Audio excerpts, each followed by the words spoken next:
Now fundamental property of rational number। अभी आपने पढ़ा कि जितने भी ऑपरेशन रेशनल नंबर का जो किया जाता है वो सब स्टैंडर्ड फॉर्म में ही किया जाता है। That means rational number first of all you have to write in standard form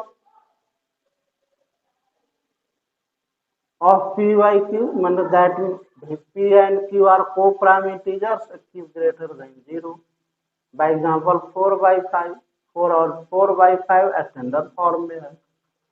तो जितने भी ऑपरेशन है वो रेशनल नंबर का स्टैंडर्ड फॉर्म में ही किया जाता है।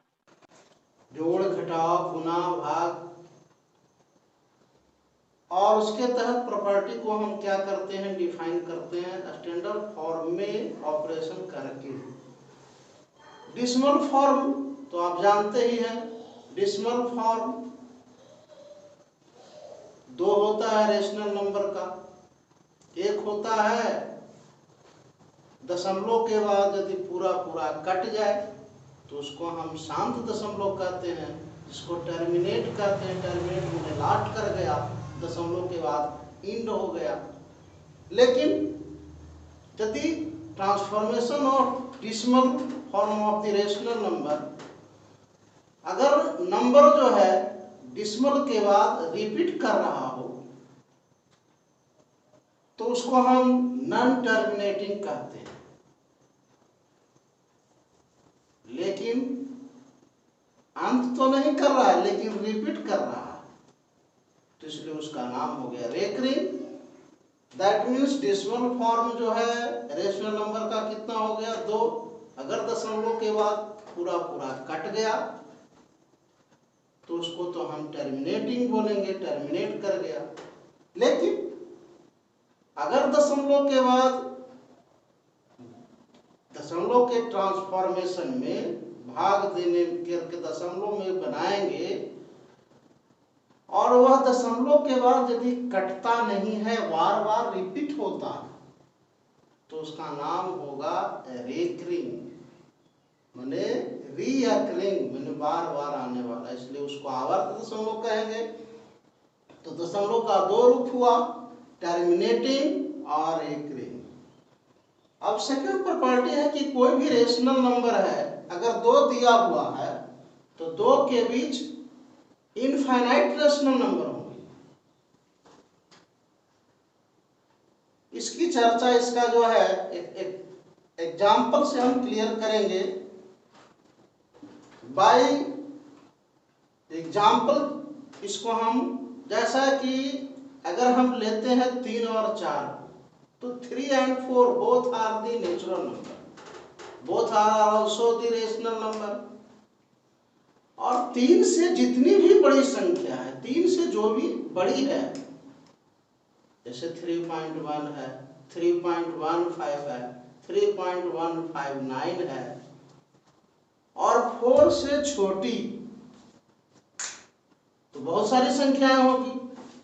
3 से बड़ी और 4 से छोटी, 3 तो 2 रेशनल नंबर हुआ 3 and 4। तो 3 से बड़ी 3.1, 3.01, 3.001, बहुत संख्याएं प्राप्त होगी। तो इस प्रकार से यह स्पष्ट हो गया कि 2 रेशनल नंबर के बीच इनफाइनाइट रेशनल नंबर। लेकिन अगर एग्जैक्टली बीचों बीच निकालना है 3 और 4 के बीच, तो उसका मीन वैल्यू निकाल लेंगे। जैसे कोई 2 रेशनल नंबर दिया हुआ हो, उसके बीच में अगर हमें एग्जैक्टली निकालना हो, बीचों बीच रेशनल नंबर निकालना हो, तो उसका मीन वैल्यू निकाल लेते हैं। मतलब दोनों को जोड़ करके 2 से भाग दे देते हैं। जैसे आपसे अभी हमने एग्जाम्पल में कहा कि 3 and 4 यदि है तो 3 और 4 के बीच 3 से बड़ी 3.1, 3.001, 3.9, 3.7, 3.779, इस ढंग से बहुत सारी संख्याएं होगी। लेकिन अगर एग्जैक्टली दोनों के बीच में निकालना है, बीचों बीच, तो उसका मीन वैल्यू निकाल लेंगे, मतलब मीन वैल्यू, एवरेज निकाल लेंगे। तो 3 और 4 को जोड़ करके 2 से भाग दे देंगे। तो 3 और 4 7 हुआ, 7 का आधा हो गया कितना 3.5। तो 3.5 उसका मीन वैल्यू हो गया जो एग्जैक्टली बीचे बीच है। ठीक उसी प्रकार से हम अदर प्रॉपर्टी को डिफाइन करते हैं। जो प्रॉपर्टी आपने प्रीवियस क्लासेज में पढ़ा इंटीजर में, बहुत सारी प्रॉपर्टियां पढ़ी हैं इंटीजर में। आपने पढ़ा है क्लोजर प्रॉपर्टी जिसको हिंदी में संवरक गुण कहते हैं। तो क्लोजर प्रॉपर्टी है क्या कि रेशनल में रेशनल को जोड़ेंगे तो रेशनल होगा, घटाएंगे तो भी रेशनल होगा, समान गुण वाले आवृत्ति होगी। अगर रेशनल है, रेशनल में हम रेशनल को जोड़े, जैसे 3/5 और 2/5, तो 3/5 और 2/5 जोड़ेंगे तो 5/5 कितना आ गया 1, 1 भी रेशनल नंबर है। इसी ढंग से अगर हम रेशनल में रेशनल को गुना करेंगे तो 0 में हम 1/5 से गुना कर दें, 0 भी रेशनल है और 1/5 भी रेशनल है। तो 0 में अगर हम 1/5 से गुना करते हैं तो आ जाता है 0। तो R4 प्राप्त हो गया, वो भी क्या है 0। इस ढंग से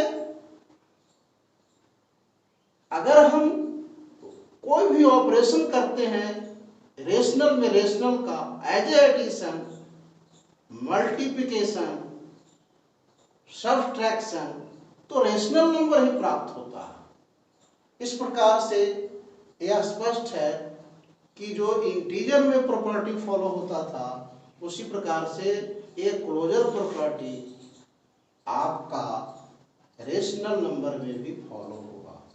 लेकिन डिवीजन में कंडीशन है कि रेशनल नंबर में नॉन जीरो रेशनल नंबर से भाग देंगे। रेशनल नंबर में अगर हम नॉन जीरो रेशनल नंबर से भागा देंगे तब ये रेशनल नंबर प्राप्त होगा। अगर रेशनल नंबर डिवाइडेड बाय 0 हो जाएगा तो डिफाइन नहीं होगा, क्योंकि पहले ही आप कंसेप्ट में पढ़े हैं कि any number divided bye 0 is not define. अगर कोई भी नंबर जैसे 5/0 तो नॉट डिफाइन है। तो rational number divided by non zero rational बड़ा ही इंपॉर्टेंट केस है। यहाँ पर क्लोजर प्रॉपर्टी का एक बड़ा ही इंपॉर्टेंट केस है। Rational number divided by non zero rational number, अगर डिवीजन में नॉन जीरो होगा तब ये रेशनल नंबर होगा, otherwise not define. Now commutative, now we shall discuss about commutative property. जैसा कि आपने पढ़ा है इंटीजर्स में कि इंटीजर में क्रम विनिमय का नियम का पालन होता है।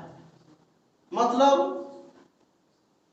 एज एडिशन और मल्टीप्लिकेशन अगर उसके हम ऑर्डर को चेंज कर देते हैं तो रिजल्ट में किसी प्रकार की परिवर्तन नहीं होता है। दैट मीन्स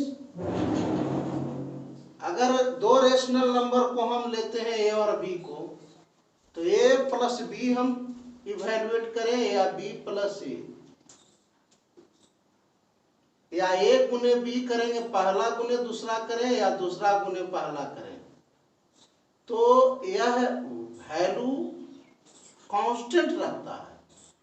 इस प्रॉपर्टी को हम कहते हैं commutative property of the rational number as addition and multiplication. अब प्रश्न है कि क्या यह डिवीजन और सब्ट्रैक्शन में भी वैलिड है? तो no. Commutative property of rational number always जो है किसमें वैलिड है? एडिशन में वैलिड है और मल्टीप्लिकेशन में वैलिड है, ना तो यह minus.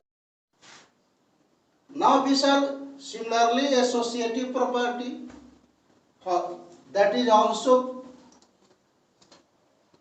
3 or valid for 3 or more than 3 rational number in addition or multiplication. That means 3 or more than 3 rational number are associated in any way, then result remains constant. किसी भी वे में हम उसको गुना और जोड़ के रूप में हम ग्रुप कर सकते हैं। जैसे हम ग्रुप कर सकते हैं तो इसको हम कहते हैं साहचर्य नियम। Associative property. क्या यह घटाव सब्ट्रैक्शन और डिवीजन में वैलिड है? तो नहीं। एसोसिएटिव प्रॉपर्टी जो है ऑलवेज मल्टीप्लिकेशन और एडिशन में ही वैलिड है। दैट मीन्स 3 और मोर देन 3 रेशनल नंबर को आप एनी वे में ग्रुप कर सकते हैं। किसमें? एडिशन के केस में और मल्टीप्लिकेशन के केस में। अगर सब्ट्रैक्शन के केस में हो या डिवीजन के केस में हो तो आप ग्रुप नहीं कर सकते हैं, क्योंकि उस केस में यह वैलिड नहीं है, रिजल्ट कांस्टेंट नहीं रहता है। और सिमिलरली डिस्ट्रीब्यूटिव प्रॉपर्टी, जिसको हम वितरण नियम कहते हैं, distributive property that is also valid 3 rational number A B C, multiplication on addition, multiplication on subtraction, by example A into B plus C, तो इसको हम डिस्ट्रीब्यूट कर सकते हैं, रिजल्ट में कोई परिवर्तन नहीं होगा। अगर इसको हम तोड़ें ए इंटू बी प्लस सी, ए इंटू बी प्लस ए इंटू सी, तो रिजल्ट में किसी प्रकार का परिवर्तन नहीं होगा। ठीक उसी प्रकार से multiplication on subtraction A into B minus C that is equal to A into B minus A into C.